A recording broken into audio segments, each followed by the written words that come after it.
السلام علیکم دوستو، کیسے ہیں؟ آج میں نے ایک خبر پڑھی جو آپ سے شیئر کرنا چاہتا ہوں۔ خبر یہ تھی کہ چشتیاں کے ایک میرج ہال میں ایک دعوت ولیمہ کی تقریب تھی، اور اس میں جب کھانا کھلا اور کھانا کھا رہے تھے لوگ، تو دو افراد جو ہیں وہ ایسے تھے جو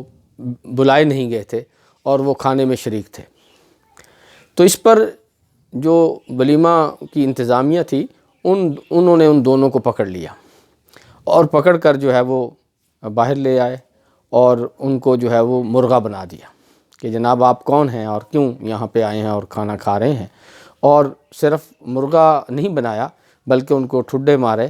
اور ویڈیو بنائی، اور پھر وہ ویڈیو بنا کر جو ہے وہ سوشل میڈیا پہ وائرل کی۔ تو یہ میں دیکھ کر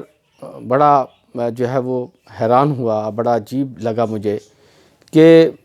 دعوت ولیمہ تو کیا ہی اس لیے جاتا ہے کہ اس کے اندر اپنے ریلیٹیوز کو بلایا جائے، اپنے اعزاء و اقربا کو بلایا جائے، اور جو مسکین اور محتاج لوگ ہیں ان کو جو ہے وہ شامل کیا جائے، تاکہ وہ بھی اس خوشی کے موقع پہ جو ہے وہ اس کھانے کی تقریب کے اندر جو ہیں وہ شریک ہوں۔ لیکن یہ عجیب تھا کہ اگر کوئی اتفاق سے آ گیا کھانے کے لیے تو اس کو جو ہے وہ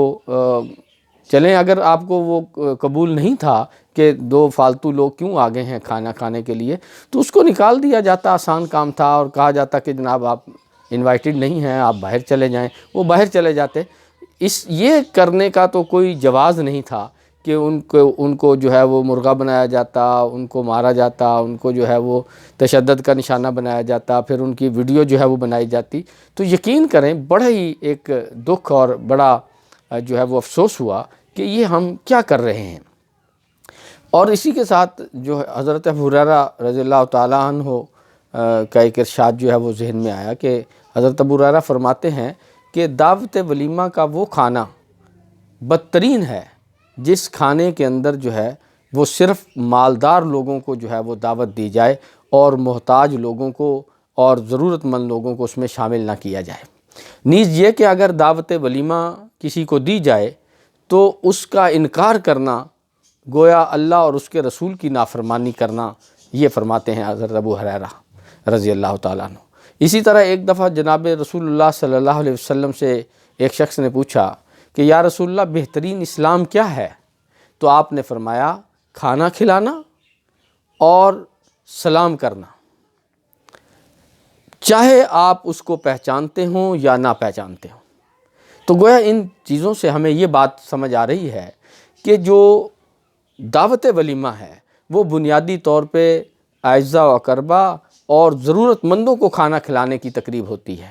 یہ کسی صورت بھی مالدار لوگوں کو کھانا کھلانے کی تقریب نہیں ہوتی۔ تو اگر ہم اس کو اس طریقے سے اور سنت سمجھ کے اگر ہم اس تقریب کو کر رہے ہوتے ہیں تو خدا کے لیے پھر اس بات کا خیال رکھا جائے کہ جو ضرورت مند لوگ آ جاتے ہیں اور وہ مزدور تھے، یعنی کہ کام کرنے والے لوگ تھے، اور ان کے پاس وسائل نہیں ہوں گے، اور وہ بیچارے اس میں تقریب میں شامل ہو گئے، اور آپ نے ان کو جو ہے وہ ایک جو ہے وہ ان کی سوشل میڈیا پہ ان کی جو ویڈیو ہے وہ وائرل کر کے ان کی عزت کا جو ہے وہ آپ نے قیمہ بنا کے رکھ دیا۔ تو خدا کا خوف کریں آپ۔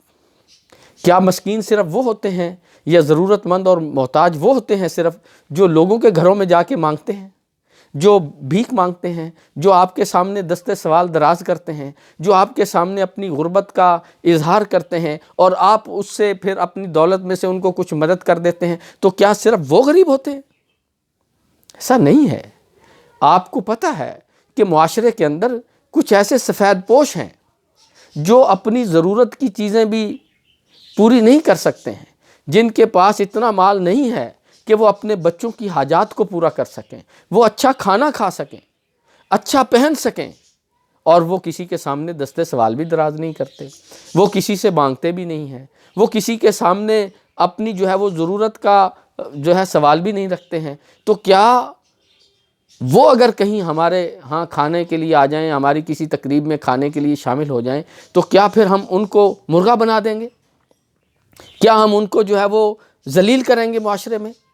تو یہ جو سوچ ہے اس کو ایلیمینیٹ ہونا چاہیے، اس سوچ کے اوپر جو ہے وہ ذرا غور کیا جانا چاہیے، اور میں سمجھتا ہوں کہ جن لوگوں نے اس طرح کی حرکت کی ہے ان کے خلاف تو شاید کوئی قانونی جو کارروائی ہے وہ بھی ہونی چاہیے۔ لیکن یہ خیال رکھیں، میں یہ بات آج میں نے اس لیے آپ کے سامنے شیئر کی کہ یہ آج ہمارے معاشرے میں تو یہ عام چلن رہا ہے، پنجاب میں یا ہم کسی دوسرے صوبے میں دیکھیں تو شادیوں میں اکثر جب کھانا کھلایا جاتا ہے تو 10 لوگوں کا، 20 لوگوں کا، 50 لوگوں کا کھانا زیادہ بنوایا جاتا ہے کہ یار کوئی مانگنے والے آ جائیں گے، کوئی میراثی آ جائیں گے، کوئی بھانڈ آ جائیں گے، کوئی ہمارے گاؤں کے کمین آ جائیں گے، اور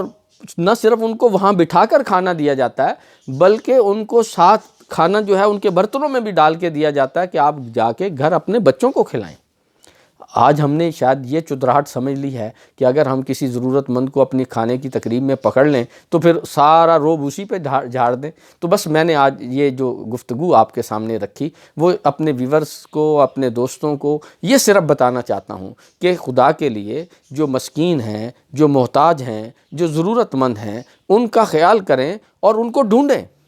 ہو سکتا ہے وہ آپ کے اور میرے ارد گرد موجود ہوں اور انہوں نے کبھی ہم سے سوال بھی نہ کیا ہو، کبھی ہم سے انہوں نے کوئی کھانے کے بارے میں بتایا بھی نہ ہو۔ تو اسی لیے یہ ضروری ہے کہ ہمیں ان محتاجوں کا، ان ضرورت مندوں کو خود تلاش کرنا ہے اور خود تلاش کر کے کھانا ان کے گھروں تک پہنچانا ہے۔ یہ ہے ہماری ذمہ داری، اور یہ ہے ہمارے مال کا، اگر اللہ نے ہمیں مال دیا ہے تو یہ ہمارے اوپر جو ہے وہ فرض ہے کہ ہم اس مال کو جو ضرورت مند ہیں ان تک پہنچائیں۔ کیونکہ اللہ رب العالمین نے یہ بھی جو ہے وہ ایک حدیث شریف میں آتا ہے کہ اللہ تعالیٰ پوچھیں گے قیامت کے دن کہ تو میں بھوکا تھا، تم نے مجھے کھانا کھلایا؟ تو بندہ کہے گا یا اللہ آپ کیسے، آپ تو ہمارے پروردگار ہیں، آپ تو ساری کائنات کو کھلانے والے ہیں، آپ کیسے جو ہے وہ بھوکے ہو سکتے ہیں؟ تو اللہ کہیں گے کہ میرا بندہ فلاں بندہ تیرے پڑوس میں رہتا تھا، وہ تھا نا بھوکا، اس نے آ کے تجھ سے سوال کیا تھا نا، وہ تیری شادی کی تقریب میں آ کے شامل ہوا تھا نا، تو نے اس کو کھانا دیا تھا۔ اگر تو نے اسے کھانا دیا ہوتا تو آج اس کا بدلہ میرے پاس قیامت کے دن یہاں تیرے لیے موجود ہوتا۔ تو گویا یہ بات اس بات کی طرف اشارہ کر رہا ہے کہ جو مال ہے ہمارے پاس، جو وسائل ہیں ہمارے پاس، ان کے اندر ان لوگوں کا حصہ ہے جن لوگوں کے پاس یہ وسائل نہیں ہیں، اور ہمیں یہ ان کا حق تلاش کر کے ان تک پہنچانا چاہیے تاکہ ہمارے مال کے اندر اللہ رب العالمین برکت ڈالے اور ہمیں تقسیم کرنے والا بنائے، ہمیں جو ہے وہ بانٹنے والا بنائے، اور ہمیں جو ہے وہ محتاجوں اور مسکینوں کو دینے والا بنائے۔ اس کے ساتھ ہی میں اپنی گفتگو کو ختم کرتا ہوں۔ اللہ حافظ۔